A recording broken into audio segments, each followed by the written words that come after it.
The new BMW M3 and M4 are my kind of cars. Rear-wheel drive, 425 brake horsepower and 0 to 62 in around 4 seconds. They both look great, sound hot and offer the kind of sex appeal, performance and driver involvement that you'd give your left clutch foot for. As actual machines, however, there's nothing new to see here. 3 litres of turbocharged straight 6 launches the car forwards and sideways, while sprinklings of carbon fibre help keep weight down and centre of gravity low. They're both remarkable vehicles in isolation, but compared to BMW's new flagship sports car, the i8, they are also very unremarkable. To start with, the i8 looks like something only reserved for blockbuster movies. It's striking and fascinating with curves and scoops designed to make the sports car of the future super slippery. It's the type of car that takes a while to warm to aesthetically, which, if I'm honest, is something I'm still working on. That face, Rhyhorn from Pokemon, am I right? And look at that. The i8 has actually eaten, or is trying to give birth to, a Porsche 911. You got it? Yeah. Once you've seen that, it cannot be unseen. Underneath all of that striking air tunnel bravado sits something truly amazing. At the back of the i8 you will find a conventional 1.5 litre 3-cylinder engine. It sits underneath here somewhere. There's lots of bolts and nuts in the way, I can't get to it. It's also the same engine that you will find in the new Mini, except that this one has got a little bit more power. In fact, it's got a ridiculous amount of power. 228 brake horsepower and 236 pound-foot of torque. From an engine with only 3 cylinders, bearing in mind it's probably only that big, that is an obscene amount. And that engine drives the rear wheels. At the front of the car, we have got an electric motor. It sits underneath here and it powers the front wheels. That makes this car, when you've got your foot flat to the floor, 4-wheel drive. Now, thanks to a total combined output of 357 brake horsepower and 420 pound-foot of torque, the i8 will launch 0 to 62 in just 4.4 seconds and is also good for 155 miles an hour limited.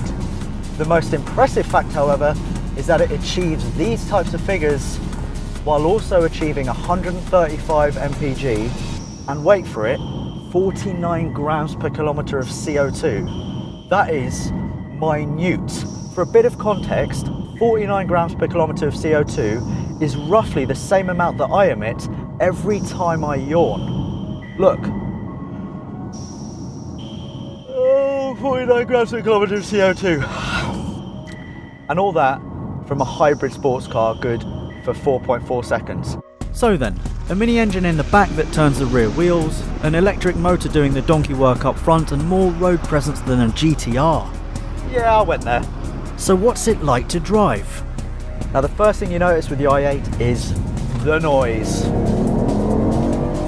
That's a really, really good noise. And all of that, remember, from a 1.5 litre triple that sits behind me.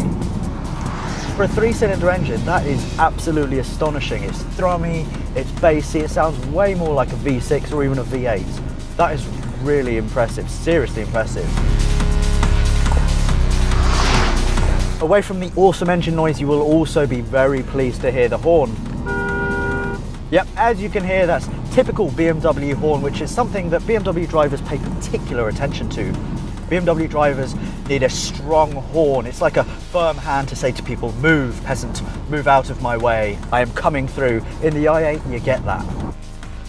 The car is edgy, it's completely different. It's like nothing else you've ever seen. It's like something straight out of Terminator. It is that futuristic. I mean, even little things like looking in the rearview mirror and just seeing the curves on this thing. This car has been designed in a wind tunnel.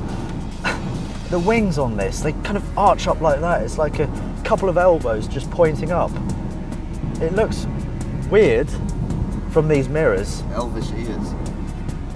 Elvish ears? Elvish ears. You think they look like elvish ears? Elvish. All right, we'll go with elvish ears. All I'm seeing is elvish ears. Inside the i8's cabin, you have got every single thing that you want from a £100,000 sports car. There is leather, there is magnesium behind the dashboard. The steering wheel is nice and small. For a steering wheel, that's actually really attractive. I mean, have a look at this dashboard as well. Swooping lines there, and you've got, you know, the usual kind of infotainment system. And I've also got BMW iDrive. The interior is airy, it's fresh. The seats are supportive and they're really, really pretty. It's magnificent. Now, as an out-and-out sports car, the i8 absolutely nails it.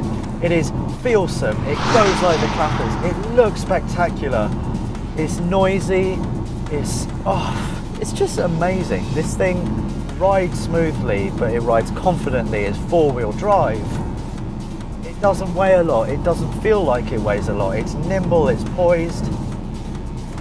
For me, this is the best sports car that money can buy at the moment.